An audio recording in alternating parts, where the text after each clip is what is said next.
Vamos a analizar el comentario que me hace un crítico con respecto a las paradojas que tiene hablar de que el tiempo es relativo. Este comentario lo vamos a analizar a detalle, ¿cierto? Porque quiero que tú notes que hay una insistencia, hay una insistencia en este tipo de comentarios y es recaer en un problema, ¿cierto? Parece que no se nota cuál es el problema de que el tiempo sea relativo, pero analizando este tipo de videos, el video que vamos a hacer hoy, vamos a notar ese problema. Miremos acá tenemos el comentario. Esta persona nos escribe, se llama @Fernando Salazar Soto 159. Esto está en el video, dice: invitación a analizar las dos paradojas que ponen en jaque mate a la teoría de la relatividad. Entonces Fernando nos dice: todo depende de tu marco de referencia. O sea, ahí ya está haciendo una afirmación, ¿cierto? Todo depende de tu marco de referencia. ¿Qué es lo que pasa en esta situación? Que aquí ya de entrada esto es un problema, porque esto que parece no tener problema, que parece un simple comentario, ya tiene un problema. ¿Por qué? Porque esta es la palabra clave que yo he estado examinando en mis videos. Depende. ¿Por qué? Porque es una palabra clave. Porque en este caso, recordemos que el problema de la relatividad es que no nos permite establecer la diferencia entre pasado, presente y futuro.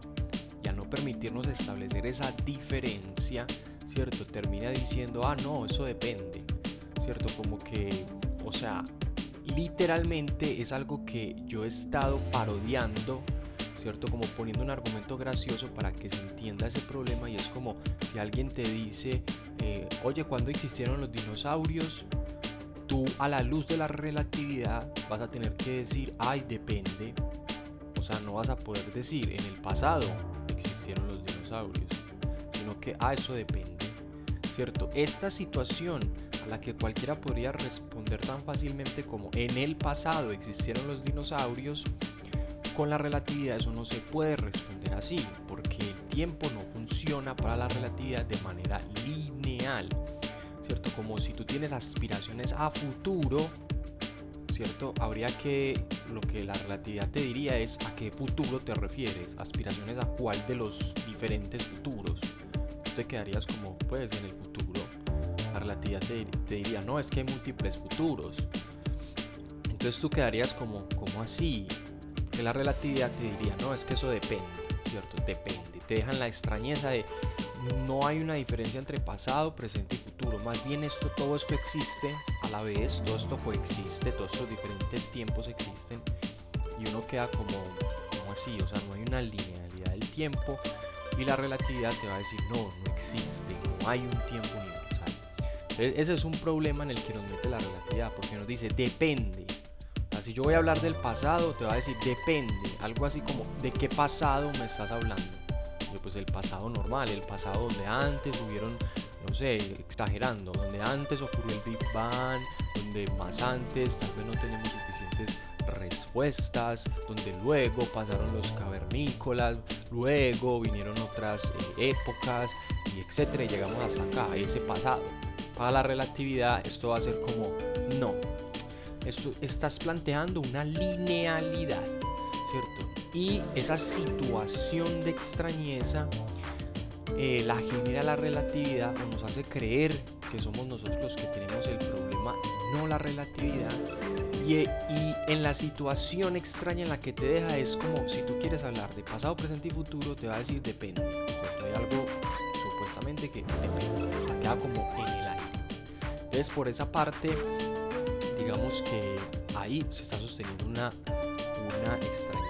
Miremos lo que va a decir en esta parte. Dice: por ejemplo, la paradoja del abuelo es plausible, o es aceptable, o es válida, es como si estuviera diciendo es válida, con el resultado de un diferente futuro.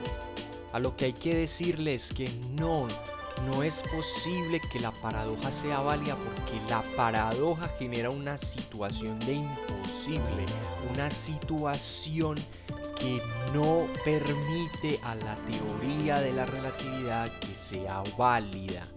No lo permite, o sea, no hay ninguna situación en la que la teoría de la relatividad pueda ser válida a la luz de las paradojas o teniendo de frente a las paradojas, porque las paradojas que hemos estado analizando lo que le dicen a la teoría de la relatividad es que no pueden coexistir el pasado y el presente y el futuro, y que hay un montón de tiempos así enredando la existencia.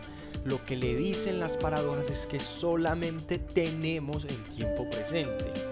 Y te invito a que las analices para que te des cuenta, o si ya viste los videos, a que asimiles, a que captes cómo funciona una paradoja, qué implica una paradoja y por qué no se puede sostener la teoría de la relatividad. No es que hay una situación en la que sí es posible la paradoja para la teoría de la relatividad, en ninguna situación. O sea, las paradojas ponen en jaque mate a la relatividad si tú analizas de manera estricta y rigurosa el funcionamiento del tiempo a la luz de esas paradojas. Entonces, el segundo aspecto nos dice: el tiempo es relativo con respecto a la velocidad. Ya ha sido demostrado. Aquí lo que tenemos que analizar es cuando la persona dice ya ha sido demostrado. Es como la relatividad ya ha sido demostrada. Entonces es como tú ya no puedes decir nada. Como que todo lo que digas es opinión, no tiene cabida. Y alguien inicialmente podría decir, claro, si eso ya fue demostrado, ¿tú para qué opinas? O sea, ¿para qué quieres hablar? Lo que yo quiero que hagas, en vez de repetir que haya sido demostrada, que cojas las paradojas y analices eso a la luz de lo que se demostró. Que tomes las paradojas y mires lo que se demostró. Te vas a dar cuenta del problema tan grande en el que está metida esa demostración y que no puedes salir de ese problema, la teoría de la relatividad, hasta que no reconozca que el tiempo no puede ser relativo, sino que tiene que ser lineal, que tiene que ser absoluto, que tiene que ser general y universal. No es simplemente decir, es que ya se demostró, sino, bueno, ya se demostró, listo. Ahora mira las paradojas. ¿Qué le están diciendo las paradojas? Y lo interesante es que las paradojas siguen una estructura lógica. Es decir, las paradojas no son simplemente como, eso es cualquier cosa, un delirio, eso es simplemente para molestar, para joder. No, las paradojas tienen una estructura lógica. Esa estructura lógica, al ponerla en relación a la lógica que está planteando la relatividad, se va a ver el problema, ¿cierto? La paradoja le va a decir, la manera lógica por la cual, o la manera lógica que tú estás siguiendo para intentar demostrar que el tiempo es relativo, no es posible. Eso es lo que le están diciendo las paradojas. Las paradojas se originan por la misma teoría de la relatividad. Las paradojas de la relatividad las ha generado la misma situación de la relatividad. Entonces, no es simplemente decir, es que ya fue demostrado. No, ponle lógica al asunto, ¿cierto? Ponle lógica en relación a lo que te estoy diciendo, a las paradojas, míralas. Y vas a ver el jaque mate tremendo que se lleva pensar que el tiempo es relativo. Bueno, luego dice el tercer punto. Para que afirmes que el tiempo no es relativo, no es suficiente con un par de ejercicios mentales, ¿cierto? El comentario, digamos que vamos a extenderlo, dice, muestra pruebas documentales de tu afirmación. Me está diciendo, muestra pruebas documentales de tu afirmación. Vamos a correr esto. De tu afirmación. La persona pasa de largo que estas dos paradojas que hemos analizado no son meros ejercicios mentales. Métete eso en la cabeza. Las paradojas no son simples como hay una opinión y... No, analiza lo que implica una paradoja. Esto es lo que no capta Fernando y muchas personas. Eso es simplemente un ejercicio mental. No, son paradojas que ponen en jaque mate a la teoría de la relatividad, ¿cierto? Y además que está todo mi contenido en los videos y documentos. Entonces estos son como comentarios apresurados, incluso hasta pueden ser malintencionados, como para quitarle el valor a, en este caso, el peso de las paradojas respecto al problema de afirmar que el tiempo es relativo.